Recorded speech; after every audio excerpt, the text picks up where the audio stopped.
ఎప్పుడైతే మీరు అది మానేసి మీ మీద మీరు కాన్సన్ట్రేట్ చేస్తూ మీ పిల్లలు ఉంటే పిల్లల మీద కాన్సన్ట్రేట్ చేస్తూ ఉంటారో వాళ్ళు మారుతారు. ఓకే, నా మీద దృష్టి తగ్గిపోయింది, నా మీద ప్రేమ తగ్గిపోయింది అంటే అననివ్వండి, ఏం పర్వాలేదు.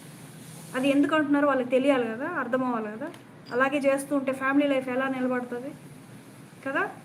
సో మేక్ హిమ్ ఏమనొద్దు అస్సలు, కానీ మీ మీద మీరు దృష్టి పెట్టుకొని హ్యాపీగా వంట వండుకున్నామా, పిల్లల్ని చూసుకున్నామా, నా ఎనర్జీ నేను చూసుకున్నానా, నేను నా హెల్త్ నేను చూసుకున్నామా, అంతే. రైట్.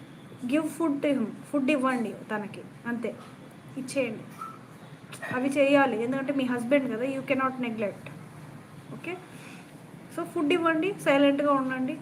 తర్వాత చూడండి వాళ్ళ మార్పులు ఎలా స్టార్ట్ అవుతాయో. ఓకే, నా మీద దృష్టి తగ్గింది. రైట్.